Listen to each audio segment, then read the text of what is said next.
passed away, and that's the funeral I went to today. Will Meta. How far did you have to travel? Carter County, Tennessee. 3.5 hours.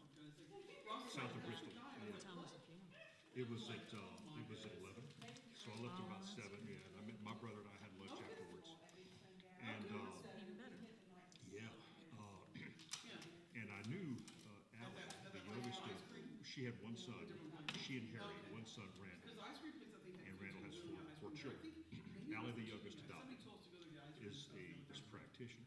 And I found out today from my cousin Jeff, all 4 of his children are nurses. And I think Allie is one of 2 nurse practitioners, but it's just kind of coincidental, or maybe they're, inspiring each other. There's only more and more jobs needed in that field. Oh, absolutely. I mean, healthcare. I don't know who's going to take care of us. I'll tell you, Not enough people. I don't know. Holy moly, man. I understand with imaging as far as it's concerned. I understand at Virginia Western, their radiology program is kind of hard to get into. There's like a waiting list. They have a good reputation too. And you get like an associate's, and you're like all the imaging you can do. I mean, MRI, everything. You're like really scoped down into it. Oh, Yeah, it's a good program. It's a very good program. Yeah. Lynn's mom went to radiology school back in the 50s, and I don't know if she got an associate's or what, but she got credentialed back in the 50s when she graduated from high school, and she turned in when she retired. She was like 70 when she retired. She was at Virginia Hospital. She was like in the management side. She was doing the admin. She worked for radiology for a while. I think mostly x-rays. The machine they have here. It's small. And the first time, those texts are so good. They're so good. They got people's feelings. The second time, I said, well, get me a script for like something with a writing sheet. And I did. And I was like, Happy. I was happy, joy. Like, okay. Bang, bang, bang, bang, bang, bang, bang, bang. Because it takes a long time to MRI. We were there for over half an hour. And the banging and whatnot. They give you music and stuff. But the happy, joy pill. I'm glad it was a good time. It was cool. Yeah, and it helped because I've got stenosis and I've got a circumferential tear. The labrum is compromised. That was, I think, your first 5. Oh, yeah. They beat us up. Close it and it's all good. But it's better now. I've got shots. And when I extend myself, but it isn't the constant. It was like keep getting weight. Both of us. This one for a year, and this one started the last year. This one wanted to play too. We've been like, but the shots, those orthopedics, they work. And we're talking medical stuff. MRIs, radiology. Definitely up Mike's alley. Yeah. Nurse Betty has treated my fingers that I foolishly cut the butcher knife. I put the butcher knife in the soap, and I try to be careful. Lynn always says, don't do that. Lynn's there. I got my lesson. I cut myself with the butcher knife. Every time I'm cutting something, he's like, be careful with that knife. I look at him, I have a license to stick things in people. Stop it. And he does it. He continues. I'm like, shut up. I was trying to share with Betty also my beloved relative, Will Met for short. My cousin, her son Randall. They had 1 child and 4 children, and all 4 were nurses. And the youngest one we're closest to, Allison, is actually a nurse practitioner. I had started to become a nurse practitioner, and then I ended up with a 3rd child. So Yeah. Okay. That's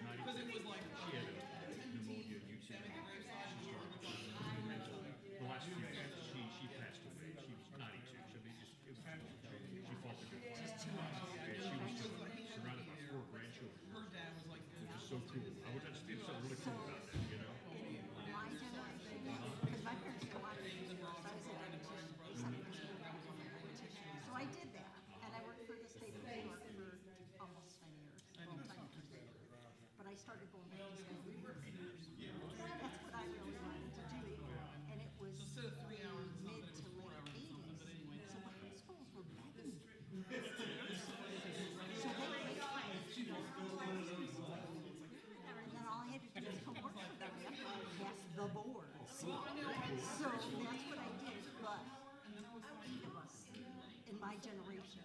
So like our parents never got away with anything because we were all in different areas of nursing, like some were in the hospital, some were in home care, some were in doctor's offices.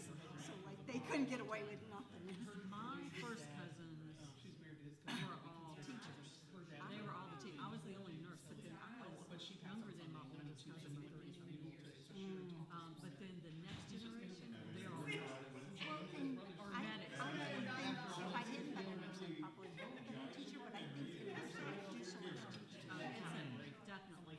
Definitely, you do so much. Do so much.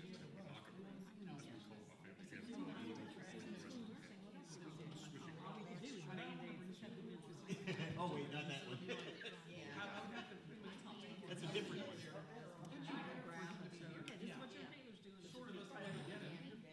To help them understand the disease process. Yeah, I wanted to see. Oh, come back. Your hands are nice and cold. Oh, are they? Mine are Your probably. hands feel really good. I just finished chicken noodle. Oh, nice. Did you find We just finished They feel eating chicken. good. I didn't, we just stayed at home because he had a funeral in Tennessee. Cousin, the lady that her dad is going to be named James Ford.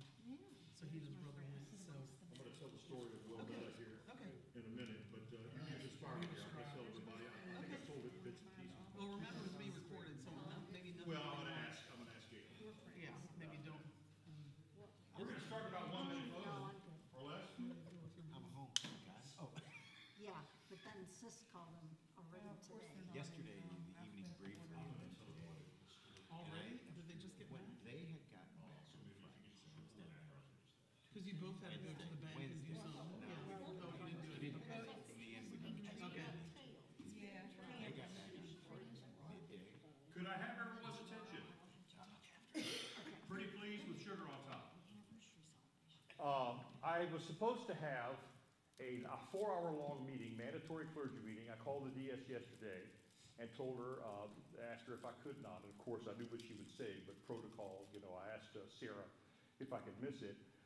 We lost a beloved relative Sunday night. And the funeral, as it turns out, was a graveside only. And she was a humble person in many, many ways. So it makes sense that it was a graveside only. And this is becoming more difficult for me the more this sinks in. Today's funeral really impacts the Buckles family. And I'd like to share that with you. A few extensions also to that. Wilmetta Elliott Buckles, married to my dad's first cousin, Harry. My dad and Harry were both born in 1950 and were closest brothers. Harry was about 6 months older. They were more like brothers than cousins. They lived next to each other, whatnot. Maybe got in trouble, raised a little HE double hockey sticks, I don't know. But Will Meta was one of the youngest of 11 children of Jim Elliott. Now, Jim Elliott was a landowner. He acquired what was an old plantation home. This was a very Union area, but there was a few Confederates in the area going back to the 1850s, 1860s. And Mr. Elliott had this big house that's now owned by an audiologist named Dan Schumeyer and is on the Historic Places Registry. So they lived there, and he owned land there. And Mr. Elliott was the county tax assessor for my dad's county, Carter County, Tennessee, for 32 years, from 1932 to 1964. And we talk a lot about politicians, and we joke, and sometimes we're serious. Greedy, greasy palms, itchy palms, and so forth. And we often associate eye rolls with politicians of any stripe, of any office, whether it's local, national, what have you. We all know the sardonic approach we have to elected leaders. Even those that are doing a great job, we have kind of a wink and a nod and an eye roll when it comes to elected officials being in it for themselves. Mr. Elliott was the exception, the glaring exception to the rule. He did not, in any way, shape, or form, use his position to feather his nest. As Met said one time, we were poor. There was nothing to indicate that he had used his position to feather his own bed. But here's what he did. There were people there, like there were people everywhere, especially in the Great Depression and afterwards, who would inherit land. Well, they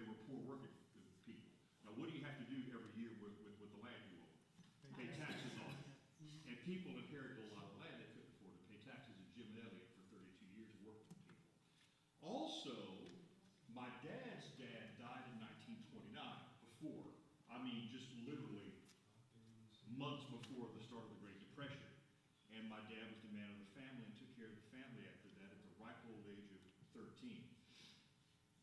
Well, when my grandfather, that I never knew, my dad's dad died, like most people, you know, there was a mortgage on his land. He still owed money. And my dad got to be 18 years old and whatnot, and needed a job, and he was doing everything he could to help with the farm. And the family, his uncles and whatnot, pitched in to help and everything. Well, Jim Elliott, Mr. Elliott, was the tax assessor and used the power of that office to his advantage. He would, for example, go to a factory, factories pay taxes, and say, give this young man a job. Now, if you're a factory owner or a manager, the tax assessor says, give this young man, what you gonna do? Because if you don't, He's gonna come knocking. maybe. You don't wanna find out. What's that? You don't wanna find You out. don't You don't want wanna find out. So my dad got a job, as did his sister, my Aunt Shirley, who was another gem, another just incredible human being. And she later got married at the ripe old age of 17. She got a job when she was 16, and was married 60 odd years. And you know, the farm was saved, so to speak. Well, Wilmetta was the youngest, or one of the youngest. There's two left of 11 children, Geraldine and Met. Wilmetta. She never liked her own name, and everybody said, why? It's a beautiful name, Wilmetta, but she went by Met. And the youngest, and at the time, I told Lynn, and Lynn lovingly agreed with me, you know, if ever I have a son, I'm going to name him after Mr. Elliott, for what he did for our family. So, James Elliott, Copeland Buckles, the tall guy that comes here when he's on break. That's the result of that promise. And there were 3 of the girls left at the time, and it just tickled them to death. In honor of Mr.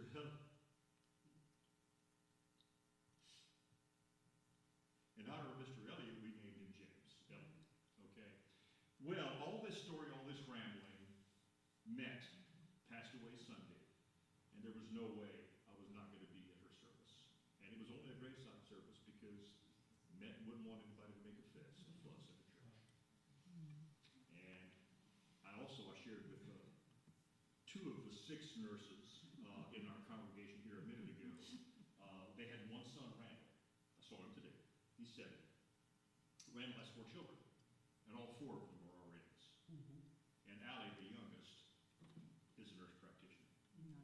So Met, in her last days, she had pneumonia, UTI, and everything. She was in decline.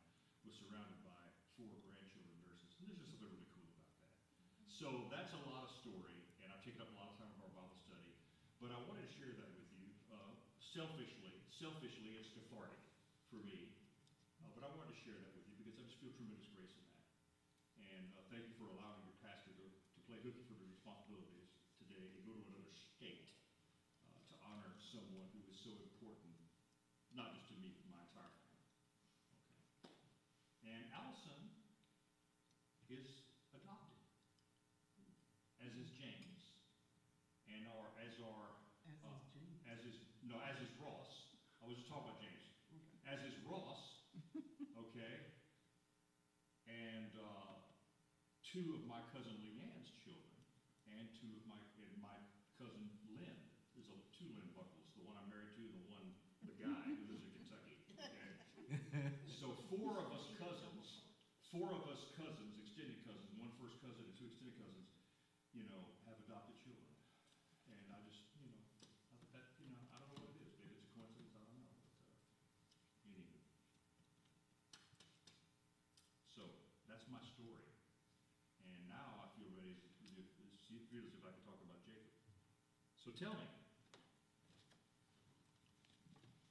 what do you think? Wow. You need to turn on the handheld and pass it out. Oh, the handheld, yeah. Okay. So tell me, friends, what do you think? What, of all the readings today and all the intrigue, I would say arguably, of all the readings we've had, we're 75% done, almost. There is the most compelling and most arguably either convoluted or you either feel confused or blessed, or maybe a combination when you read. These readings are the most intriguing, I believe, of all the readings we've done so far. Maybe with the exception of the first readings we did for Abraham, which was what, lesson 3? So tell me, what from all the readings of Jacob and his saga popped out at you this week?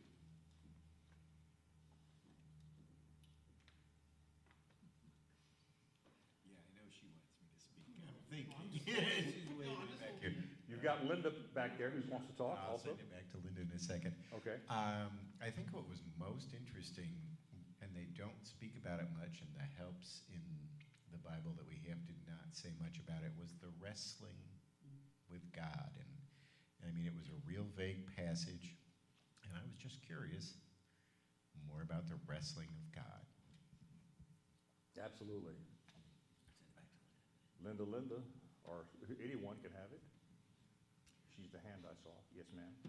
I really appreciated Jacob wanting to come to terms and be at peace with his brother, Esau.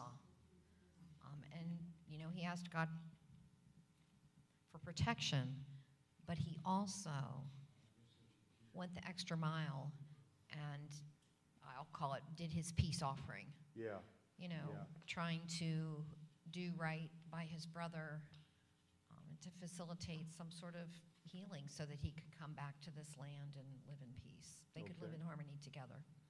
That was, I've seen artistic representations of that, a TV movie back in the 70s, and that reunion, really, that's just a very powerful reunion.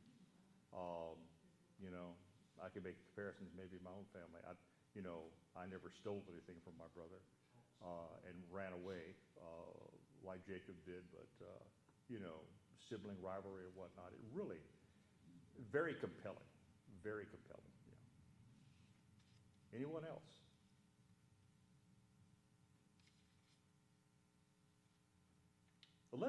Go ahead. I think the biggest part was, we always, about the deception and everything we've been reading about. This was the first time I saw forgiveness, where he forgave his brother. And that was really a good part of the story. I mean, where he'd done forgiven for everything he'd done to him, and that was really interesting. Yeah, I think so. So you see a type of maturity. The guy who was hungry and gave away his birthright for some stew, and who was tricked, of course, he was tricked. He was a victim in that regard. And also the trickster, the manipulator, the grabber, Jacob. Both of them have matured so much and are living into their own call from God, each of them in their own way. Esau, of course, legend tells us, is the forefather of the Edomites, that are prominent in the Old Testament. Let's go to page 83. Let me dovetail off what you all have said. Great input. And 83, for reflection, what is the connection between the prayer of Jacob in 32:9-12 and 32:13-21 and his actions? And how do you reconcile the tension between trusting faith and cunning action? Now, I have my answer, but I want to hear yours. I think this is the Jacob going back to see his brother looks looking like it's resonating with us more than anything. It's a powerful event in this particular story. So, how do we reconcile the tension between trusting faith and cunning action? Was it cunning action, or was it laying the groundwork? Was it prep work? Was it a peace offering? I'm just not sure. When he instructed his servants on what to prepare to give Esau, I'm not sure that's cunning as much as it is just, I don't know, maybe cautionary, but more just a peace offering. What do you think? What's that? Bribery? Yeah. I thought it was great that he finally has accepted God as his God. Yeah. And he prays for protection and the fulfillment of the promise. And then it seems like he turns around and uses material things to try to win over Esau. That's very interesting. That's very interesting. And I see that, A part of me, though, sways in favor of this not being a completely self-serving act. I saw it more of, and it could have been sucking up, but I chose to see it more as, he's asking God for protection. He's really nervous about this. Yeah. But I think in his heart, he wants to do what he can to make this right, because he did wrong his brother. Yeah. And so I think in some senses, it's a peace offering.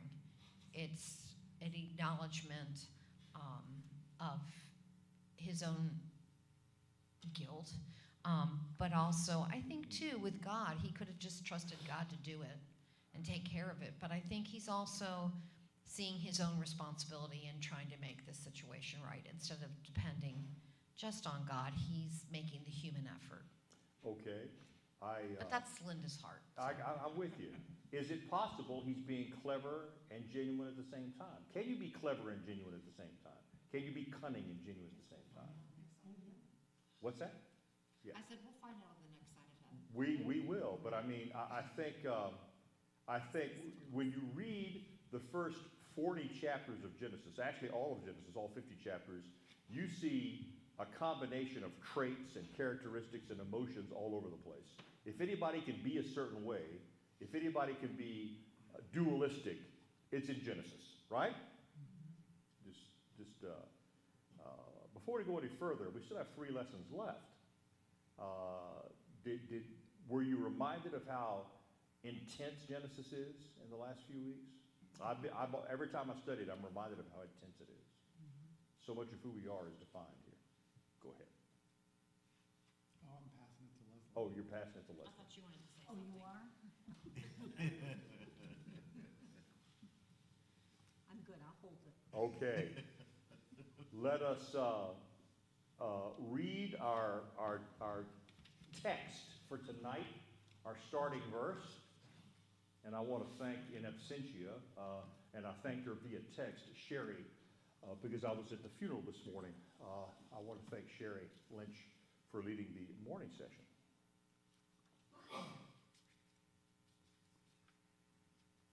Genesis chapter 32, verse 7. Jacob was greatly afraid and distressed, and he divided the people that were with him and the flocks and herds and camels into 2 companies. This is him approaching Esau. Let's watch the film. Now, again, I have these notes I want to share with you. I'm going to read verbatim again. Please have the group members clear their minds in anticipation of receiving new insight from a fresh hearing of God's word, and listen carefully and try to visualize the story as it unfolds.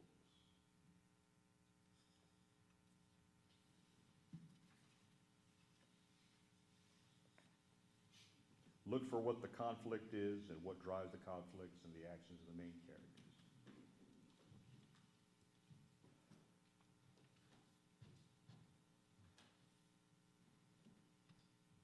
I think I forgot to plug it in. Okay. That's okay.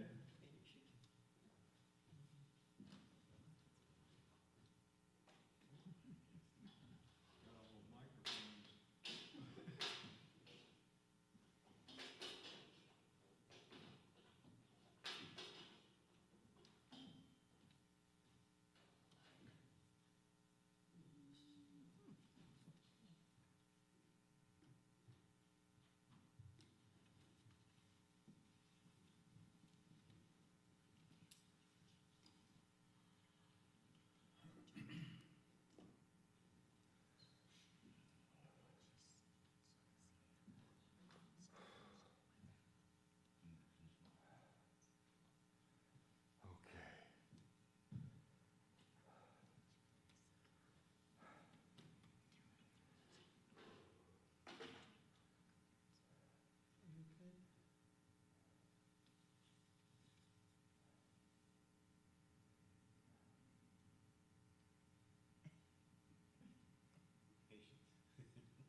It's that song from Ronnie Millsap.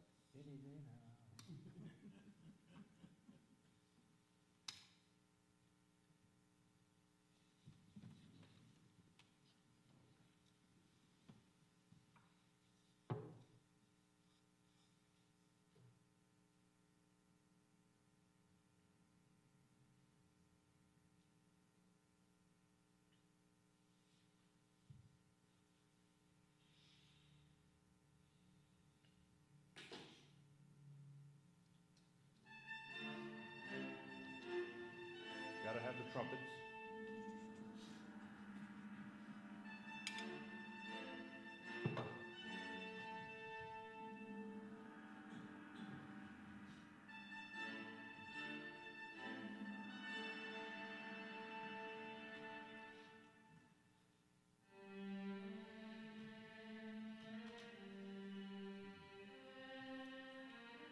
God's camp.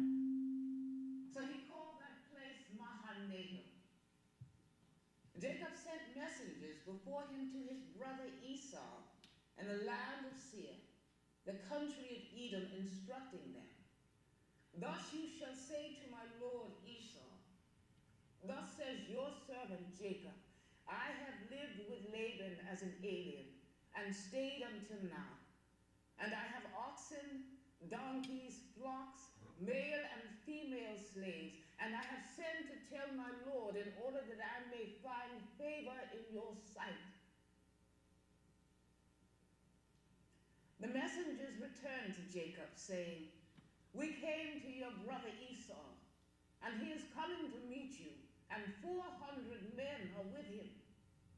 Then Jacob was greatly afraid and distressed, and he divided the people that were with him, and the flocks and herds and camels into 2 companies, thinking, "If Esau comes to one company and destroys it, then the company that is left will escape." And Jacob said, "Oh God of my father Abraham, and God of my father Isaac, O Lord, who said to me, 'Return to your country and to your kindred, and I will do you good.' I am not worthy of the least of all the steadfast love and all the faithfulness that you have shown to your servant. For with only my staff I crossed this Jordan, and now I have become 2 companies. Deliver me, please, from the hand of my brother, from the hand of Esau, for I am afraid of him. He may come and kill us all, the mothers with the children. Yet you have said, I will surely do you good and make your offspring as the sand of the sea, which cannot be counted because of their number."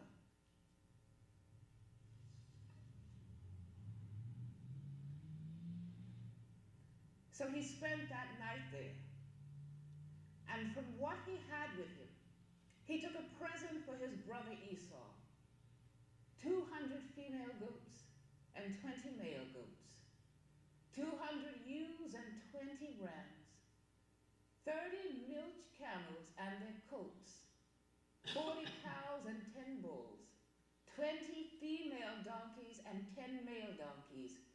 These he delivered into the hands of his servants, and each drove by itself, and said to his servants, "Pass on ahead of me, and put a space between drove and drove."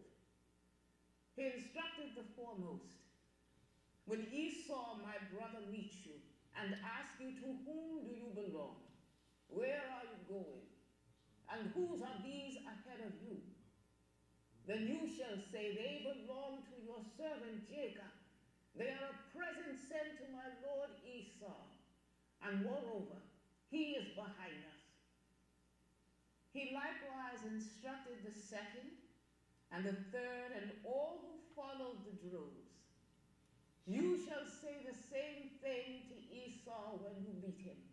And you shall say, 'Moreover, your servant Jacob is behind us.'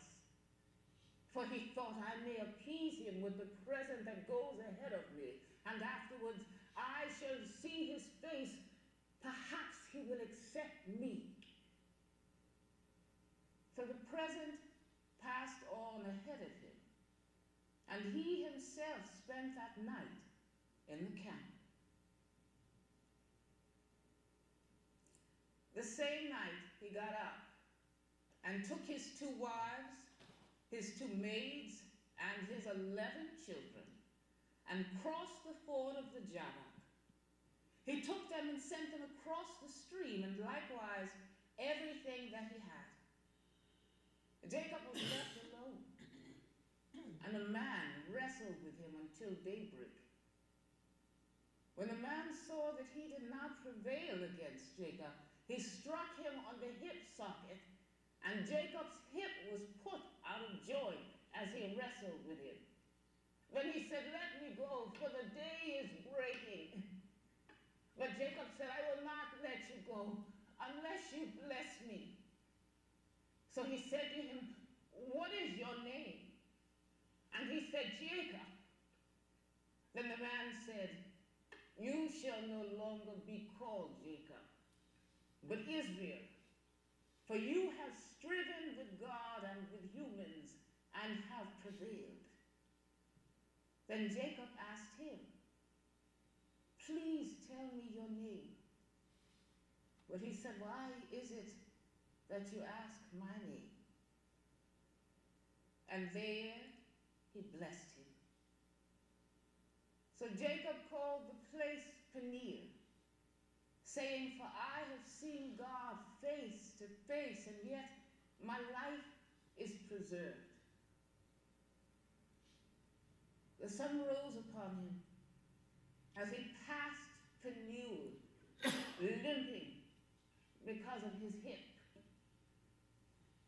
Therefore, to this day the Israelites do not eat the thigh muscle that is on the hip socket, because he struck Jacob on the hip socket at the thigh muscle.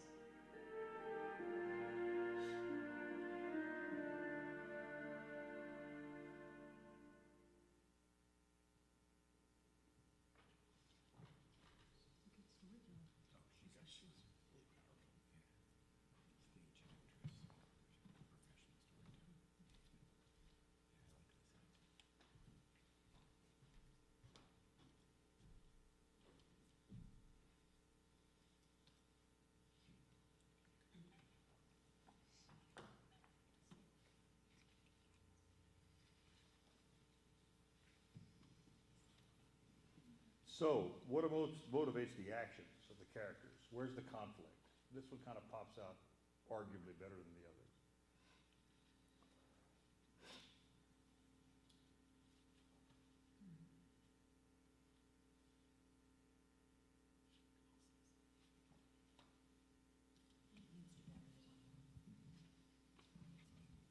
I think part of the conflict is that Jacob is scared. He's afraid of his brother. And so he wants to try to pacify him in some way to protect himself. Yeah.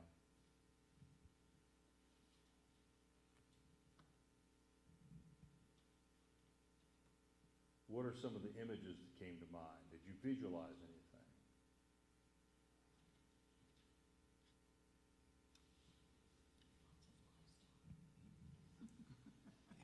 400 men seemed like quite a bunch of men, but you never really knew, does Jacob just have 11, 12 sons? Or, it's like, how many men were with Jacob? Yeah. So 400 could have been a whole heck of a lot. So It could have been. And it begs the question, why were there 400 with Esau? That was his posture. Maybe that was his way of being ready. Maybe he didn't know what to expect.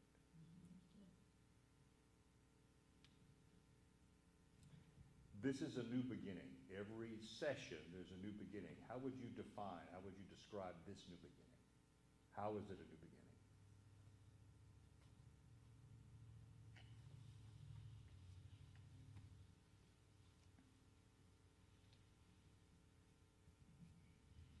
Anyone? I think Jacob takes this new posture with God. Before he even meets his brother, he's praying to God and he says, I am so unworthy. I think he's maturing. And he's coming to terms with who he is, the choices that he's made. And he realizes that, his blessings are not necessarily of his making, but they come from God. And I think there's a new beginning. His relationship is stepping up to a new level. And I think we see that even as he's wrestling with the angel or with God. What is he really wrestling with? His old self, his old ways, this change in attitude and posture as he moves forth walk through and carry forth this covenant that's been entrusted to him. I mean, you could debate all day long, but I see this all as, I understand the name change. You know, it's a change in his posture, a change in his attitude, a change in his commitment perhaps to God, and a change in his own knowledge of this incredible covenant that is before him.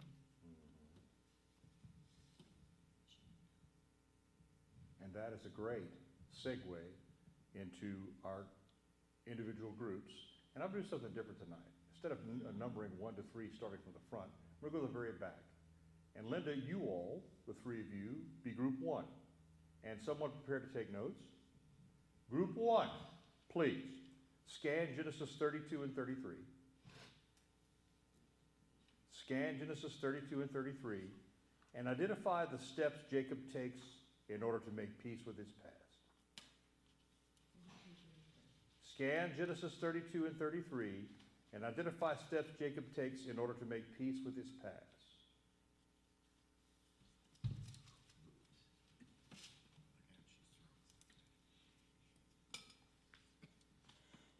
And through all of this, what do you think Esau was thinking? Scan 32 and 33, the steps Jacob takes to make peace with his past. And through all this, what is Esau thinking and doing? Group 2, okay? Which would be Nancy, your group. You're in the middle of the group, the 4 of you. Group 2, scan Genesis 34. Scan Genesis 34 and identify 2 things. The consequences of Shechem's desire. In Genesis 34, the consequences of Shechem's desire. We know what happened with Dinah. And 2, the consequences of the deceit of Jacob's sons. The consequences of Shechem's desire, and 2, the consequences of the deceit of Jacob's sons. And then, how does this deceit compare with Jacob's deceit?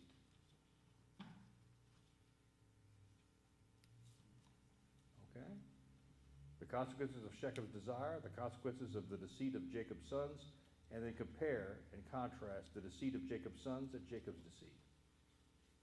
Group 3, the first 2 pews. Scan Genesis 35. Scan Genesis 35. And identify the steps in Jacob's journey toward transformation. In Genesis 35, identify the steps in Jacob's journey toward transformation. And then, what clues in the text indicate Jacob is acting more like God's partner at this point?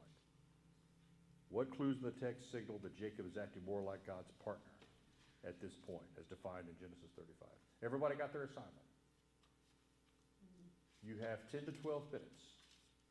Go. Thank you.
wasn't just physical family. To me, these other two with the Shechem and the girl were something physically that was done to another person as opposed to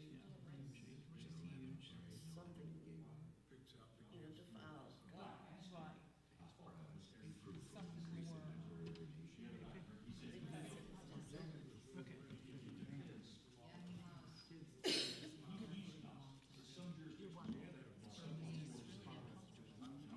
Revenge for their sister. I was trying to figure out what was on it before. It's like, what if it's candle wax or something? It could be washed. Anyway. Okay, so got the name change to Israel. The promise, what did you say, Mr. Long? Be fruitful, increase in number, Yeah, that's right. I nation, have to break it up. Yeah. Well, that was their deceit, I lets guess. you know that the land gave to Abraham, Isaac, and now theirs. If you're gonna marry, you gotta do this. But all along, they knew they were going to. So there's deceit and vengeance. Yes. And but it's against people as opposed to something. Right. This was outside of anything that God's promises and dealt with. Yeah, it's like setting your mark. Yeah, pretty much. Raised by some. This was a human, this was her human blessing. Yeah, exactly. You know what I'm Not thinking, right. won't say it. Right? Okay, yeah. We all have dogs, you know. Anybody who's hunted, yes.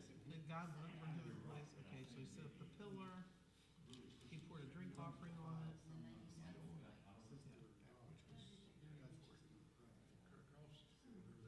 Get the helps in this Bible, it's amazing. Yeah, good. Because even when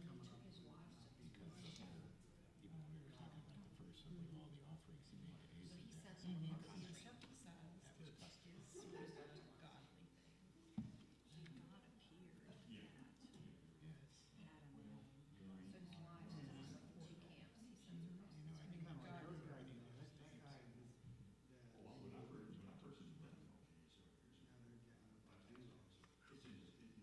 It's toasty in here. I'm over here in my shorts like it's summertime, anyway. It was the seventh.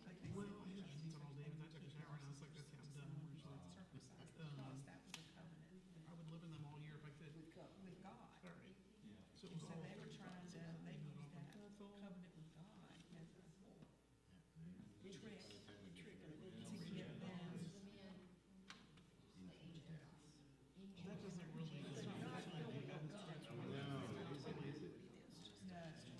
They could get home to his father and Lamran. Oh, yeah. I think so. Except where he honored them, like burial. Yeah, okay, so honor. So let them live in our land trade. All the men have agreed, and every male was circumcised 3 days later. While everybody was in pain. Simon and Levi took their swords and hacked unsuspecting.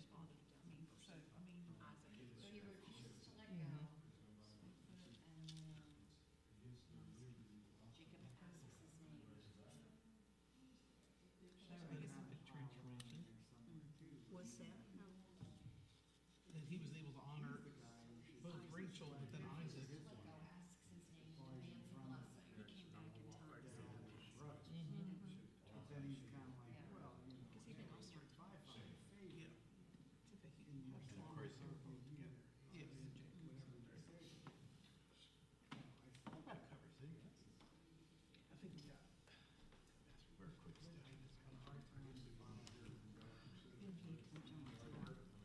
Yeah, pretty much. Well, yeah, but see, I was away so long, you know, when I read it, Today. 2 hours, 3 hours ago.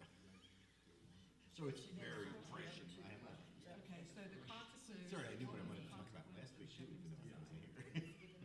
Well, they all got I went through it with her. in the end. The I consequence. guess one of the of, biggest clues that indicates he's Jacob's acting as sons God's was father is that their deceit was to bring him to being circumcised. God what? God Answered him weak correctly. and they appeared to him. This is how it'll be. This is what you will do. This is where we will more do of it. Shechem are gonna have more people on their side. The boys, you gotta get out of here before they Well, I wonder if Oh, I don't know anything about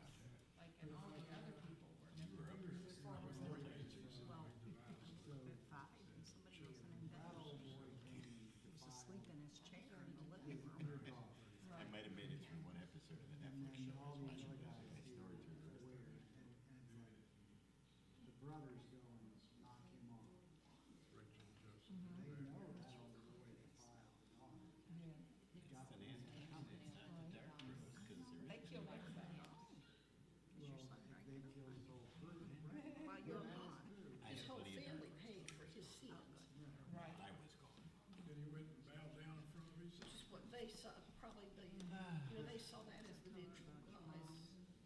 Kind of like they're doing, they're trying to act like God on them. Just the difference being recorded, let me Right. answer. Oh, I'll tell you after. Yeah, Got it. And then the last question is, how is their deceit compared to Jacob's deceit? So that's where I was saying. I don't know, just in case. Yeah. Tricked his brother out of his inheritance. Never assume your conversation. Right. Yeah. And this was more of This was like 2 years ago when we went to visit ETSU when James, because he got in there and he got like honors, and have a good band too, but JMU was his number one. Yeah. But they have a really good band at ETSU, so that one, that spring break we went and visited and had a meeting with the band director. This was, you can see the kids are younger. This is one they put us at the piano. You know, I just feel like the fact that this promise in, it was This was like 2021, I think. in both cases, You okay? man against other. Oh, yeah. It had nothing to do with God. We weren't following God. James is little too, that's another one. But in the other cases, We tried to go like every year at Christmas when we went. yeah. And he was oh, this is a big property, so then it just became too much. She had someone else take care of the land. We have a human in Boston who's a little tractor. That's James, that's Brian's dad with James. This was like a couple of months, like, no, the month before. That's in February, right before James turned 2. This was like the Christmas before, that's Brian's dad. That was about a second I took a picture and then he hopped off. He called them Boo. Come here in Louisiana, they call little kids Boo. This is with Hannah when she was Hannah with Brian's dad, when she was younger too. She would come at Christmas in Louisiana, but anyway, they'll be fine. Yeah, we have one of just the boy. There's also the tractor, look how little. Fire it up. Oh, no, I saw him drive out of We have here. one of I them. saw him drive out of here in your Santa Fe. Yeah, he's good. They Yeah, had, she they had, foot early on. oh, he's good. Her grandkids, oh look, they're barefoot. Her grandkids had the, what do you call them? Yeah, big wheels. Like when we went, like this is like 2012 or something. I mean, you know, They were some little. people do a lot to. And that's just the whole, the property is beautiful, it's right by the water. And actually the road is called Harry Buckle Road, which is Brian's cousin, her husband, he was the sheriff, he had 2 terms as sheriff there. But, yeah. Anyway, I was trying to find pictures, Allison was like, send me some pictures. So, they put the one with the boys and Brian and Dale. I was never on because I was always taking them, but I'm like, that's fine, it's your cousin, like, she was so proud, they would, when James was little, they would call him little Jimmy Elliott, because her dad always went by Jim, we always liked James. So, anyway, we have like a newspaper article about him framed, and we have like 2 pictures they gave us when he was little, so. And Brian said, what's that for Jim Elliott? I was gonna be so, here, so we said, yeah, something like that, I like that. Yeah, at a time when. In my mind was. Could be, I don't know. Well, It's like, Sounds kind of like but, it. yeah. It sounds like it.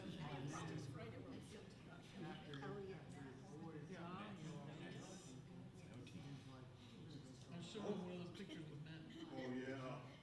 She put together a beautiful montage. Well, I didn't show him that, I just showed him our pictures, but anyway. I just think he keeps messing up on this over. He can't seem to do it right. About 30 seconds, half a minute, please. I feel like he just continually. I can stay awake. It's not even chicken, is it? It takes 2 days after being down there, a week for me to recover. Not doing what he was supposed to, what it was told by God. The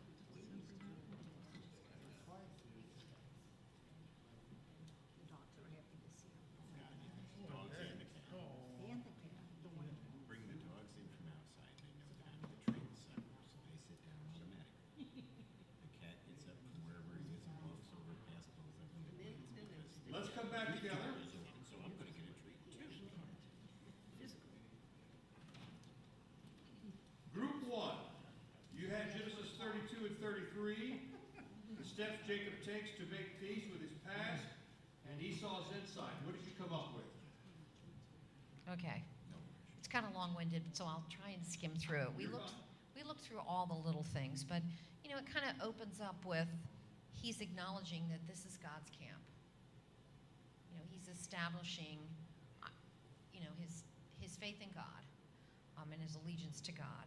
And then he's thinking ahead, and so he's sending messengers to Esau. And he's referring to Esau as Lord and himself as servant, which is very different than the posture that he left with. Yeah, You know, he left with this threat of killing his brother. right.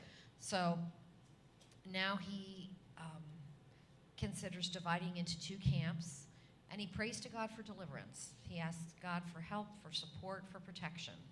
And he selects his gifts for Esau, and he formulates his plan, and then he puts things in motion.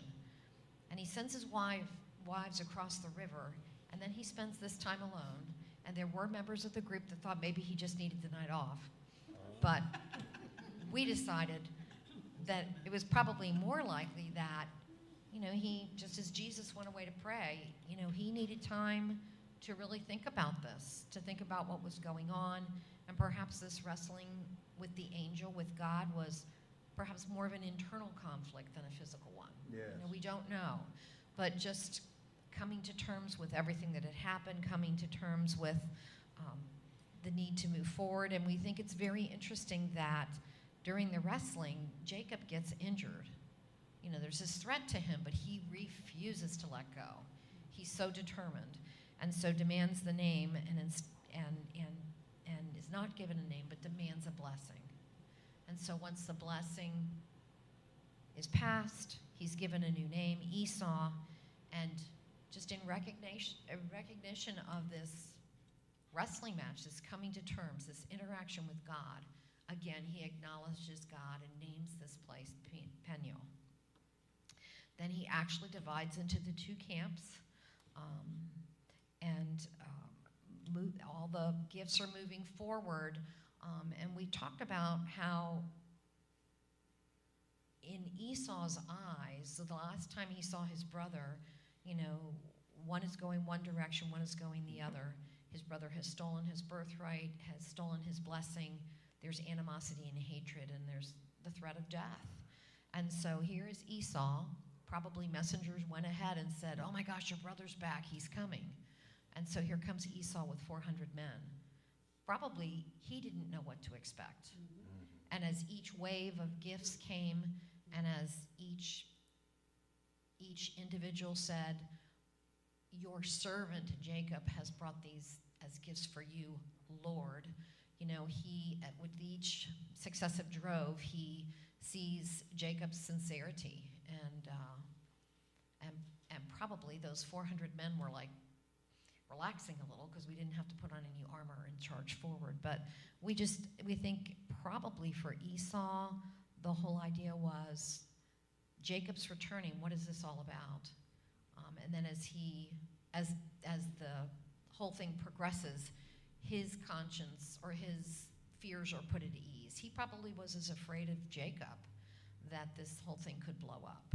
You know, he didn't know if his brother had changed, if, you know, what was going on. Anyhow, I think I've talked enough. No. You're fear of the unknown. Yeah. Fear of the unknown in the time of Genesis, and fear of the unknown here in October of 2025 challenges our faith. Does it not? Group 2, anyone else from Group 1? Group 2, Genesis 34, you looked at the consequences of Shechem's desire and the consequences of the deceit of Jacob's sons. What did you come up with, Group 2? So I'm gonna pass this off to my wife, but I had a question about, I had a question about 32. Yeah.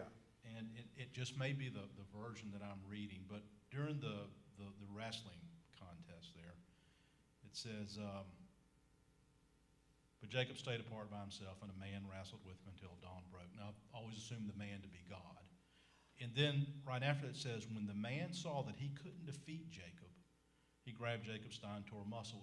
Is when he says the man couldn't defeat Jacob, is that just saying that, hey, Jacob's really strong-willed? Or what's that? I struggle with, like, what does that mean? The man couldn't beat Jacob, and the man's God. It could be a metaphor. Yeah. It's kind of funny. In our book, it says, instead of looking at it as an allegory, think of it in such, well, I'll read what it says in the book.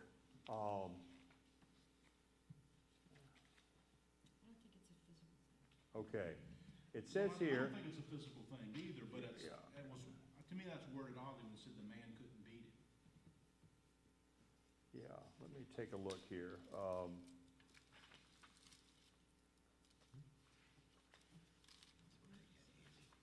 Sorry, No, no. derailed the whole thing.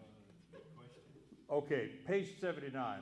Rather than seeing this episode as an allegory, where the events described represent some deeper spiritual reality, consider Jacob's wrestling with God as a foreshadowing of what is to come in the history of Israel. Okay, in other words, instead of looking at it as an allegory, look at it as an allegory. That sentence really confused me. That really confused me. I think for me, I can see it as allegorical, or I could see it as if it's a real event, something that's set up by God, and the way it's phrased, the way our Hebrew forefathers in faith told the story, they represent the configuration or the figuration of God as not being able to defeat Jacob as a means of pointing out Jacob's strength and the veracity of the covenant and the veracity of his call. Does that make sense? Maybe it's just their way of saying God can defeat anything. And if this is a representation of God, God is strong and not weak, he can defeat anybody. But it was a way of highlighting the fact that Jacob truly is the new patriarch. Does that make sense? Does that carry any water, that argument? That's if you look at it as more realistic as opposed to allegorical. Yeah. In the next paragraph, I think the first sentence kind of ties into that, the allegorical part. Israel will continue to be wrestling with God for centuries to come. Exactly. Showing that he couldn't beat him. The man couldn't beat him because Israel's going to constantly be wrestling. Yeah, and that's what Israel means, wrestles with God. So I agree with the author, with Pete Enns, who says instead of looking at it like an allegory, look at it like an allegory. But I agree with, all my sarcasm notwithstanding, I agree with him when he says look at it in the bigger context of Israel. And I think that's the purpose of it, mostly allegorical. But if it is a setup by God, it's set up to highlight something about Jacob and not meant to portray any weakness on God's part. Does that cut any ice with you all? Are you okay with that? I mean, people have been debating this for thousands of years. Okay, we're in a long line of people who have Jewish and Christian who have looked at this. Okay. Anywho. Okay, so Go ahead. The third question is where my mind went, and I'll tell you that, and then we came at it from several directions. Because I felt like there were two physical things that man did to man. Yeah. And the other things had to do with God, them breaking promises with God. But the Shechem's thing where they circumcised, that was man telling man. And then they killed him, that was man's vengeance. And then even the wicked story. Yeah, but it's vengeance. Man's vengeance is not God's vengeance. Yeah. And then we came at it from a different direction. You want to give your... We had several different directions we came at it. I think we were thinking that Jacob was, deceit came from being in his family, and he wanted something from within his family.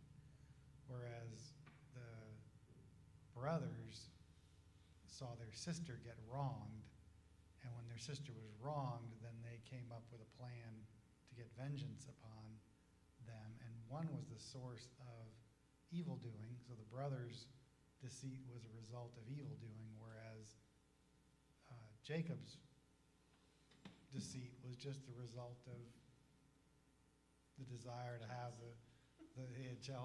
what was Esau's right. Right. Jacob's deceit was his mother, he and mother trying to do God's job for God and facilitate the covenant. And the brothers, the sons of Jacob, this was naked revenge. Brutal, naked revenge. Yeah, now, he raped their sister. But I mean, certainly the response is overkill. And the one thing that bothered me is they took this thing that was a covenant, a symbol of a covenant, and and they used it for something other than what God Yeah, intended. that's, That was very bothersome to me. let's let that sink in for a minute. Part of the reason we justify or affirm infant baptism, and there are other Christian groups who denounce that, you know, the Catholics, Episcopalians, the Lutherans, and the United Methodists are those that baptize infants, United Church of Christ. Others believe in believers' baptism. But part of the reason we affirm, or maybe justify, maybe affirm is the better word, infant baptism is because little 3-year-old boys are circumcised, and that's the covenant. Well, baptism is a sign of the covenant, bringing into the family of God a young child, and it's holy. It's a holy thing, and you're right. I didn't think about that, Linda. I appreciate you bringing that up. They took something that is holy, one of the holiest things in the Jewish tradition, and used it to murder. This is what happens when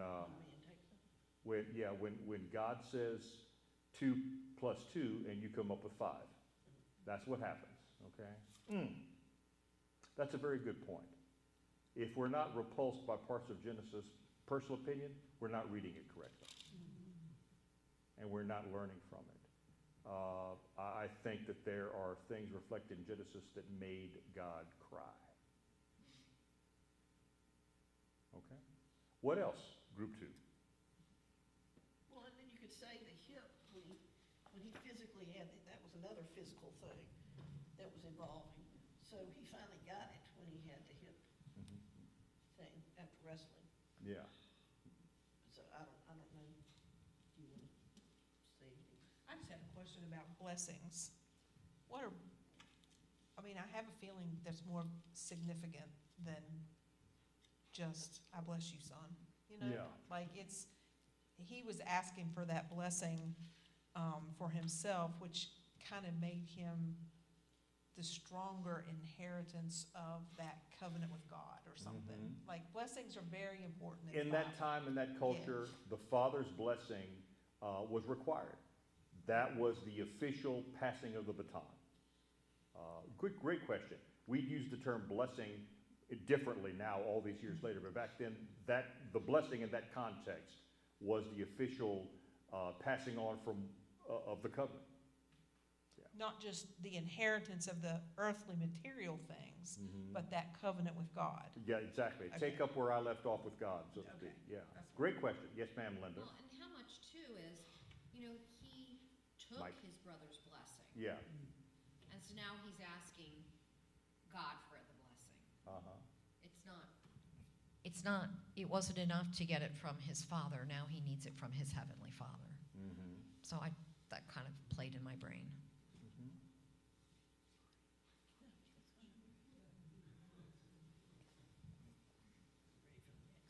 So Jacob is maturing.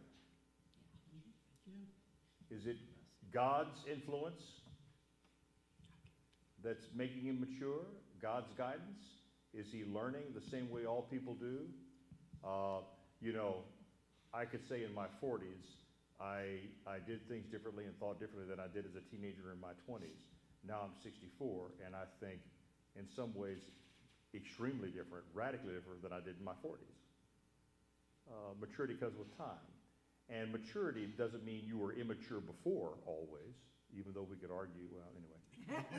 Doesn't mean it just means that you're continuing to grow. Maybe a better term is growth, development, spiritual maturity.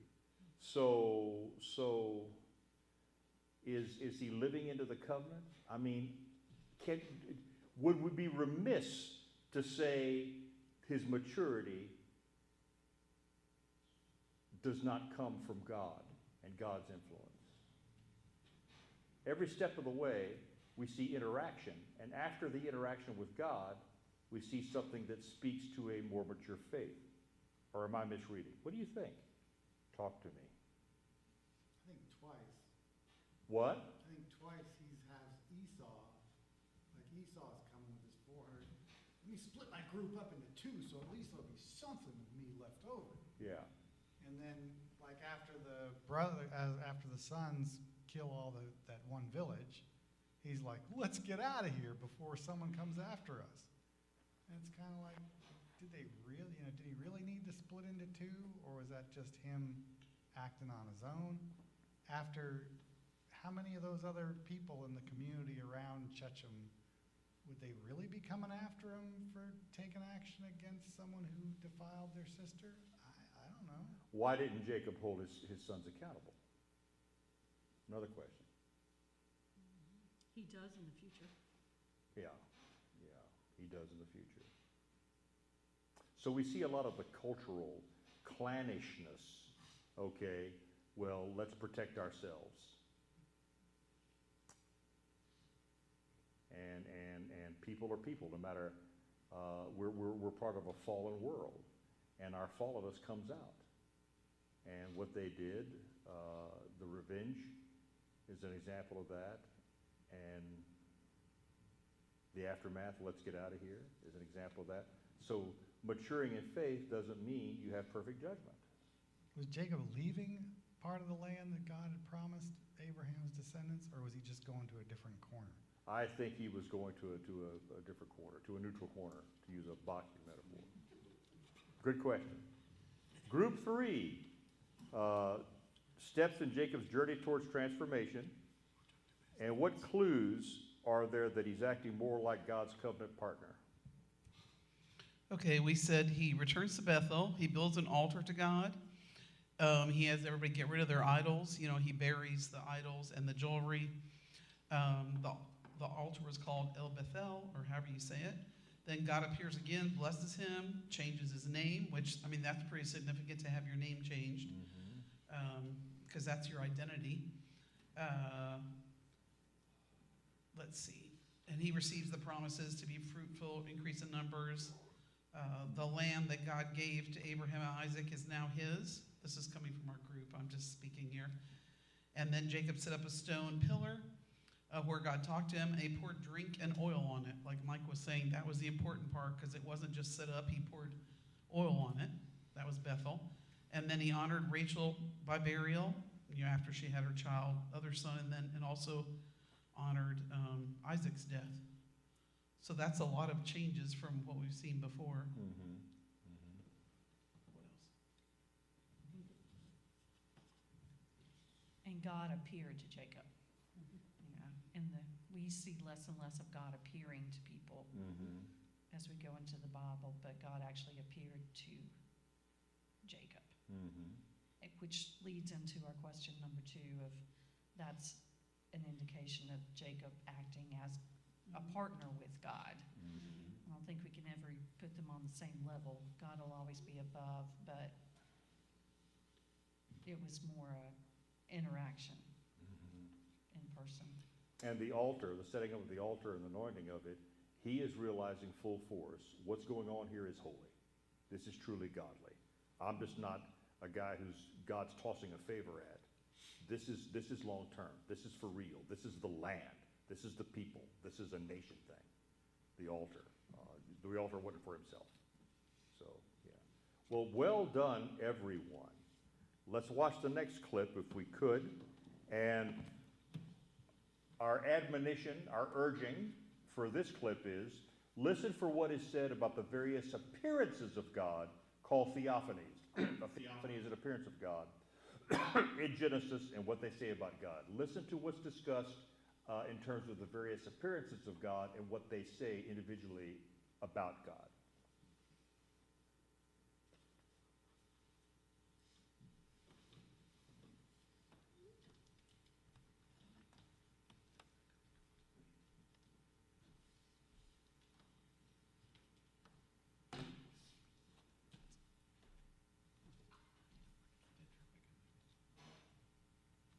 Sydney, in Genesis 32, we have this scene of Jacob in a wrestling match with God, it seems like, and that's often called a theophany, but maybe you can help us understand what theophany means. Right, that's one of those technical words that scholars use that we don't often think about. A theophany means an appearance of God. Theos, phanos, God appears. And how often does God appear in our own lives? Maybe not very often, but in Genesis, God seems to appear all the time to people. And what seems to me so fascinating and what is so appealing to people about the theophanies in Genesis is God feels so approachable. And there you have the idea of God as anthropomorphic. What does that mean? Yes, that's a big word. Anthropomorphic really just means like a person. And God walks and talks and gets angry and sits and eats with Abraham, and even in the story of Noah, shuts the door of the ark. And how much more human than that can you get? But yet there's also this side of God in Genesis that's transcendent, way above us, where God, for example, in creation speaks and things come to be.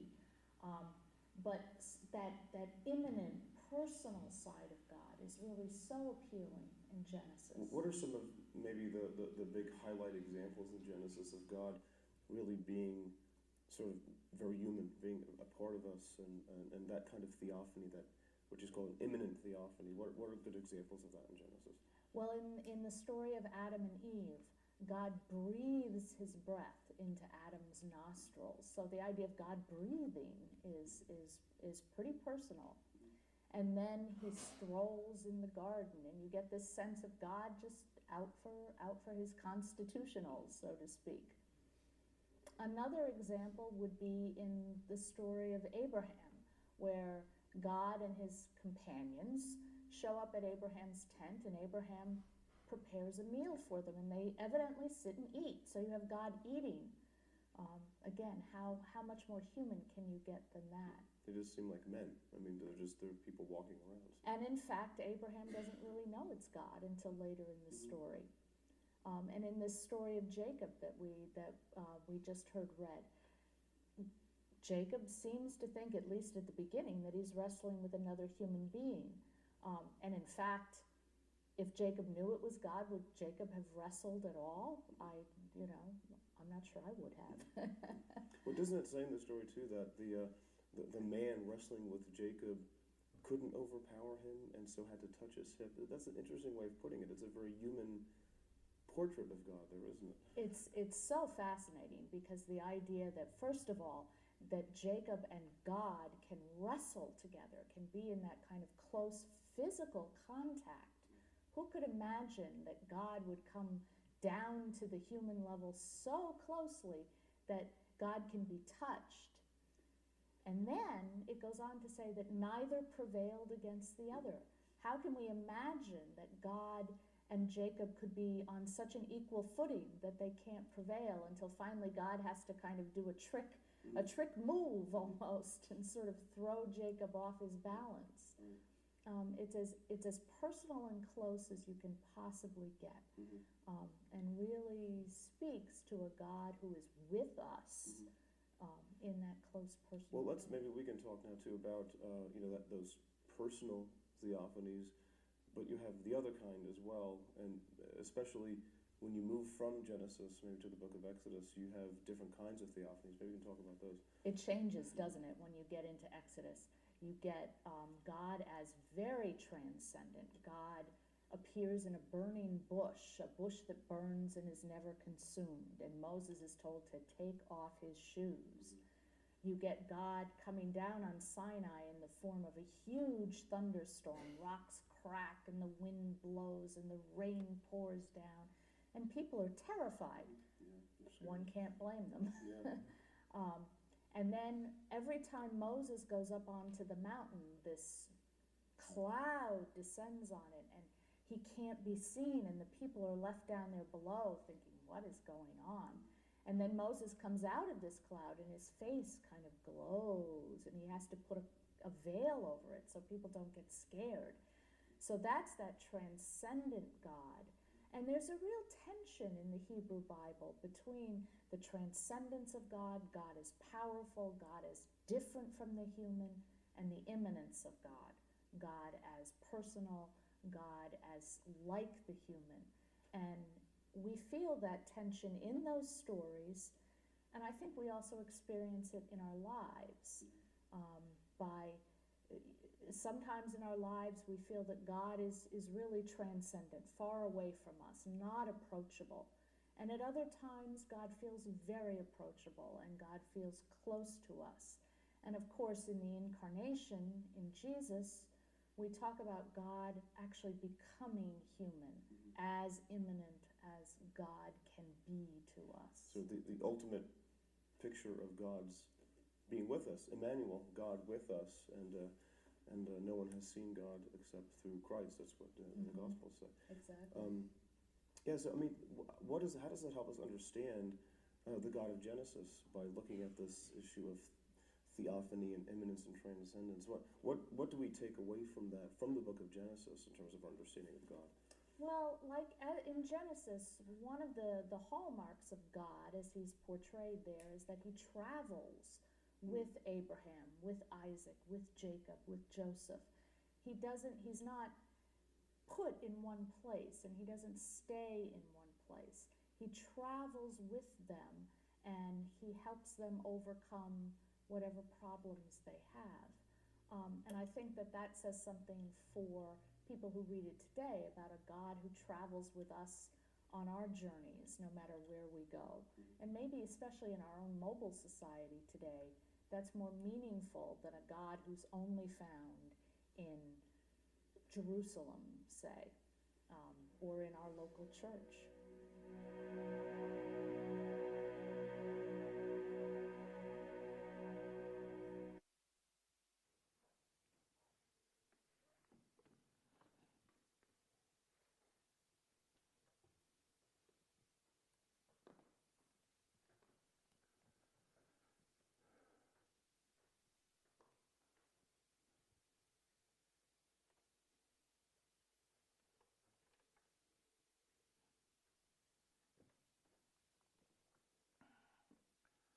I love that discussion. That's probably one of my favorites, if not my most favorite of all seven. They've all seven been very compelling. So, throughout the Hebrew Bible, even in Genesis, God appears as transcendent, powerful, and different from humans. As the professors were talking, we were reminded that God becomes more transcendent and more human-like and more intimate the further you go in the Bible. Certainly the burning bush with Moses is one of the first big instances of that. At the same time, the incarnation, if you will, of God in the form of the visitors with Abraham by the oaks of Mamre that also went to visit Lot. Certainly the God that wrestled. Okay, there's an intimacy there. But let's look as a group, let's think back over all the readings so far, and think about those passages where God appears as transcendent and impersonal, and then passages where God appears as more immanent and more personal. Okay? I'll start when Abraham heard the voice of God when he was in his homeland. It just seems like it was a distant voice. Impersonal. Personal and impersonal at the same time. So what's an example of a personal appearance? We talked about it tonight.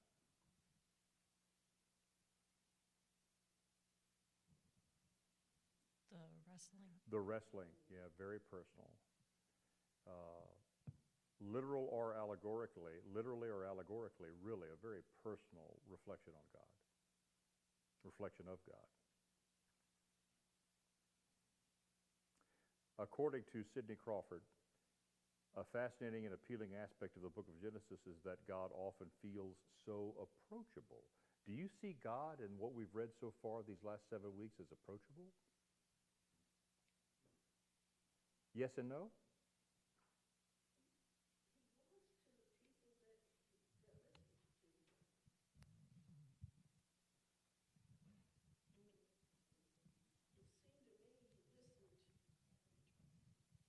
Listened to the people that actually listened to him, that he came to in dreams and different things, and they listened to him. But now Jacob wasn't listening at all. Mm-hmm. He wasn't getting them with the program. Now, how personal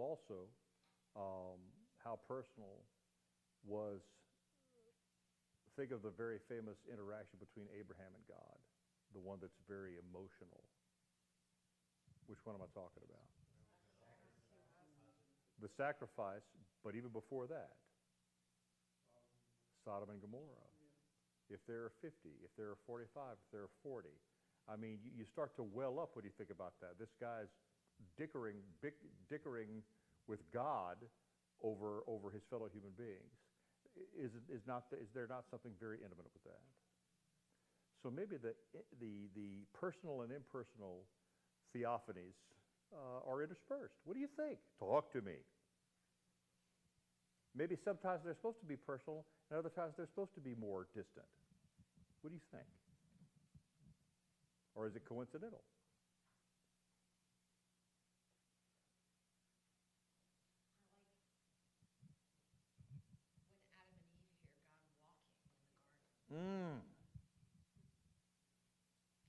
I just said I like when I hear about Adam and Eve hearing God walk in the garden. Well, that's pretty personal. That is extremely personal. How does the image of God, and I never thought about that one, but you guys are hitting the things I don't think about. That's why we're a team. How does this image of God, who is personal and approachable, fit in the stories of Jacob's struggles? We've already talked about the wrestling match.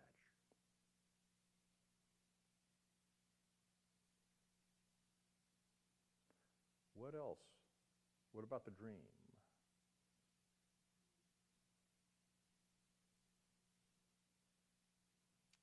The ladder. Yeah. Yeah. Is that a somewhat of a personal appearance of God? So how does this image of God, who is personal, fit in the stories of Jacob's struggles? What did Jacob need?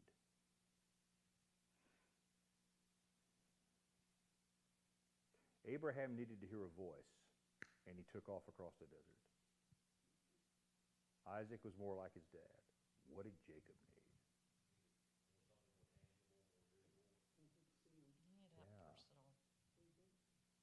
What did the woman of issue with the issue of blood need from Jesus?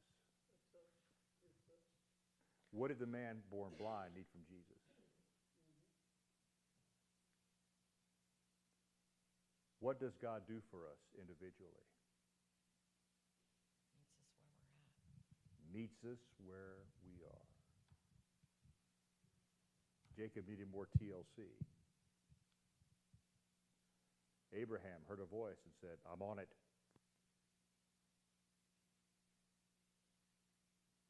Which appearance of God in the reading so far?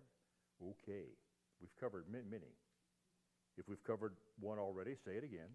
Which appearance of God in the reading so far do you find most appealing of all the ones we've had? And if we already mentioned one, just say it again. Which one do you find the most appealing?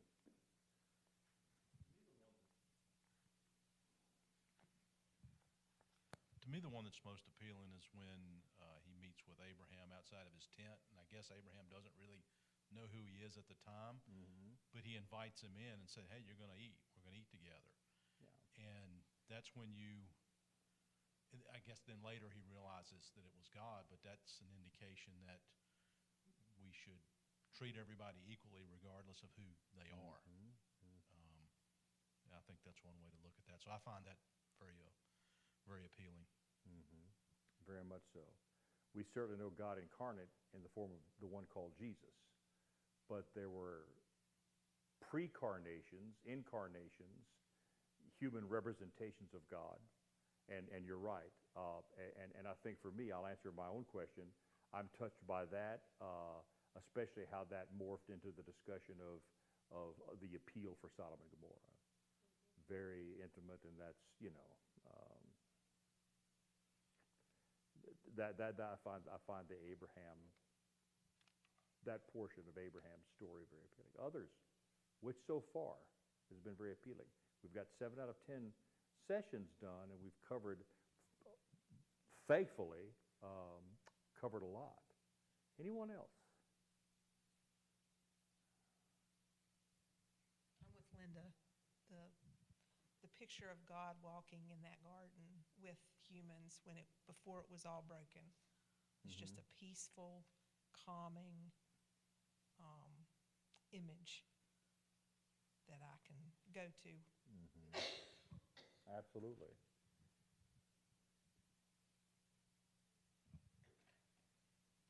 Which character of Genesis to whom God appears do you relate to the most? Okay. Oh, I'm anxious to answer that one. Which character that God appears to do you relate to the most?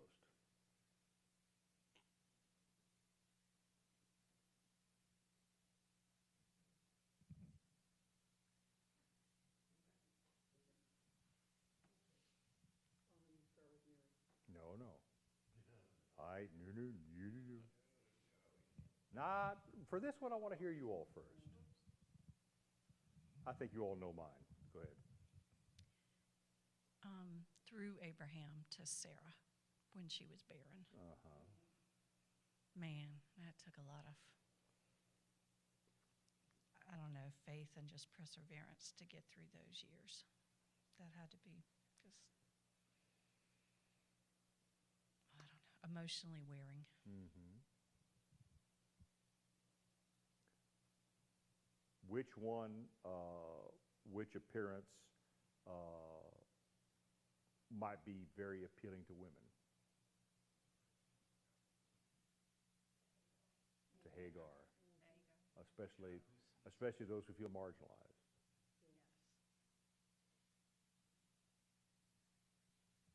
Well, mine is Abraham. When God appears to Abraham, and Abraham is flawed, as we all are. And the first big example, we don't really see any flaws in Noah till he's drunk and his sons mess it up by not covering him, two of them, or one of them.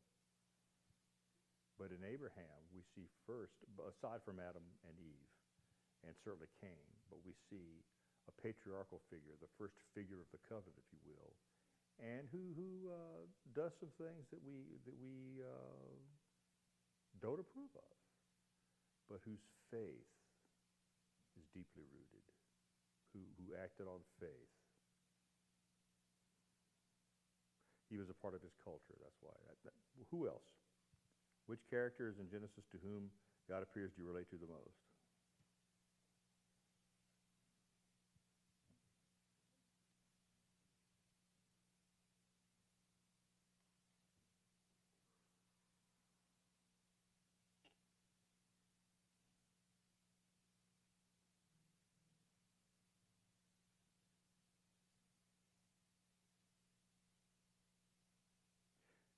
Let's move on, and this may help you with that.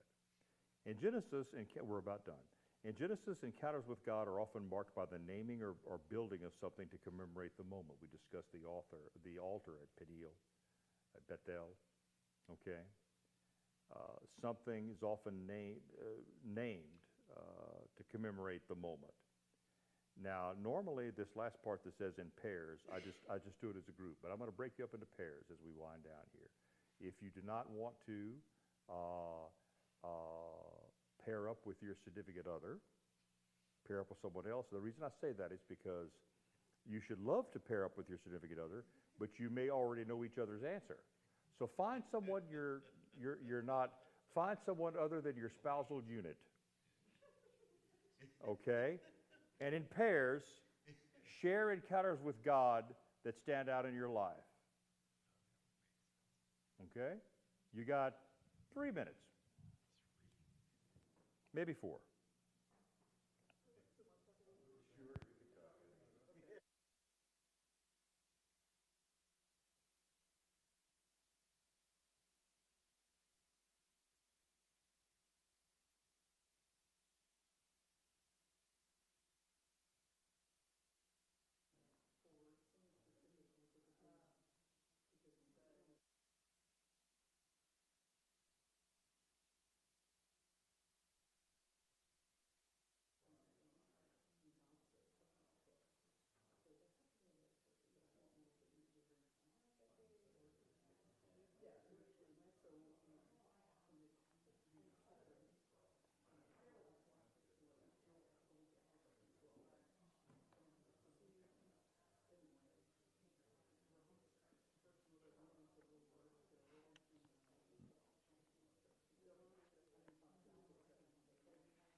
About 1 more minute.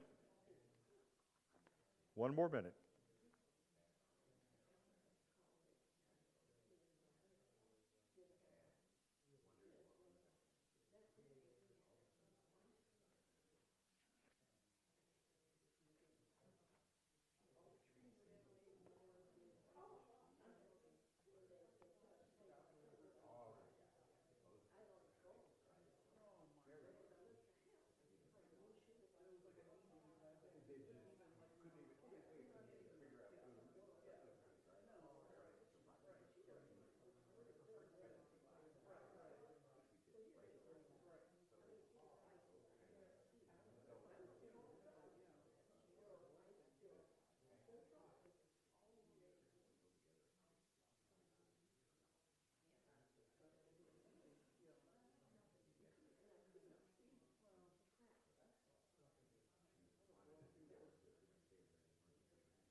If we could wrap up now, another few seconds.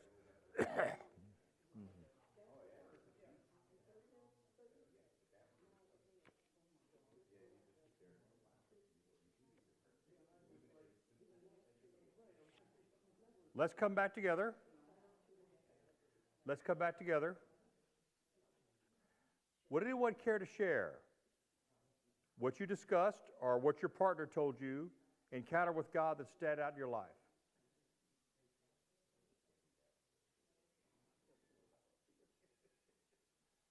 Anyone care to share what you told someone, or maybe you say, well, they told me.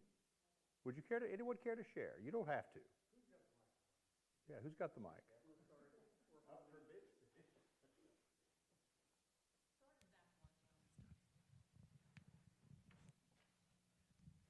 I just would say that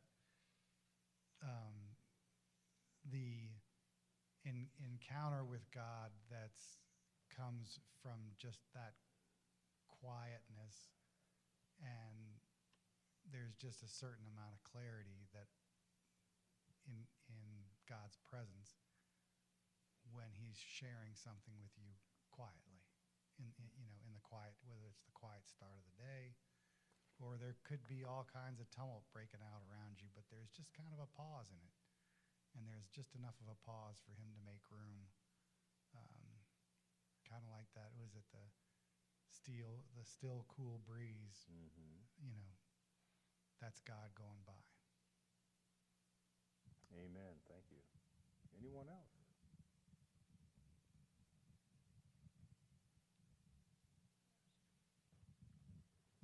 When I grew up in West Virginia and grew up in the United Methodist Church, and so when I went through confirmation classes, there were about 5 or 6 of us, and we all were baptized after that because I was the only one who had been baptized as an infant. Shh, don't tell anybody, but I was baptized twice. But anyway, so I wanted to be baptized with all the other kids in my confirmation class, so I was.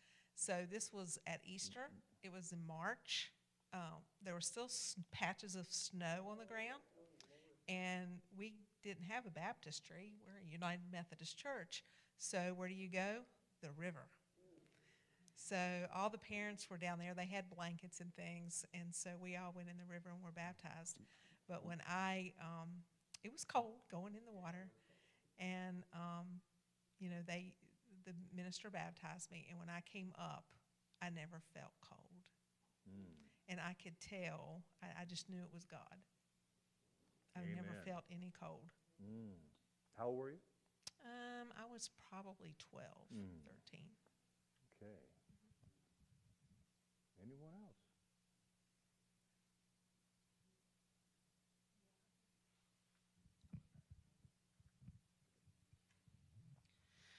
So I think we all take different paths. And there's been a few times God has worked through me, not of my own accord, but His accord. And the most powerful one was a bad delivery, where this beautiful black boy was born, but he had sucked in so much meconium during the birth process that we knew his lung function was going to be awful. And one of my dearest respiratory therapy friends was with me. And I looked at her and I said, we've got to get him to Mom before we leave. And she did all the suctioning she could. We wrapped him up pretty. And I went to the couple and I said, one of you get to hold him, but not both. And we only have a precious few seconds because he's going to be very sick. And the dad said, well, his mother, for sure. And she took it, and we put him in her arms, and we had oxygen all around him, and we were really close. And I looked at her, and I remember I said, make a memory that's going to last a lifetime, because I don't know if you'll ever hold him again.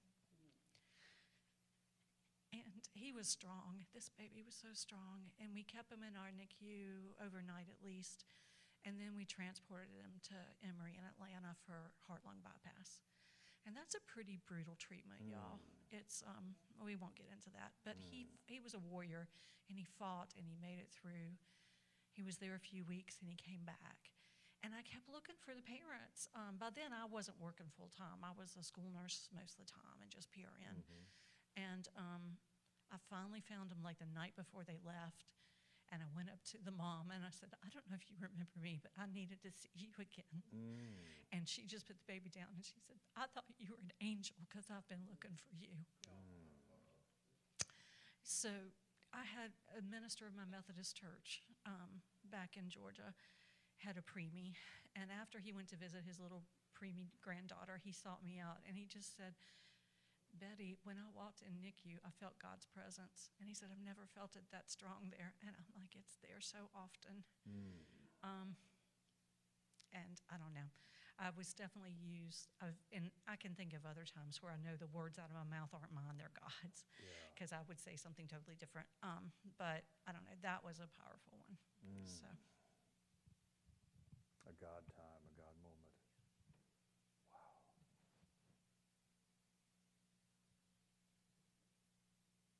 Anyone else care to share? Well, thank you all. We're after 8 by a few minutes, and that's because of me and the story of my family. But thank you for indulging me. Thank you. It means a lot, and I feel a lot of grace. And I think this is a good place to end with the reflections we've just heard from you all and your encounters with God. Struggles with God, okay? And that's the takeaway, I think, from tonight's lesson. We struggle with God. And if we struggle with God, that's a reminder that God is present and we're meeting God and failing God, okay? I'll end with prayer just in a moment, but next week, Joseph. Picture the most severe story of a horde of siblings and their younger one really getting on everybody else's nerves.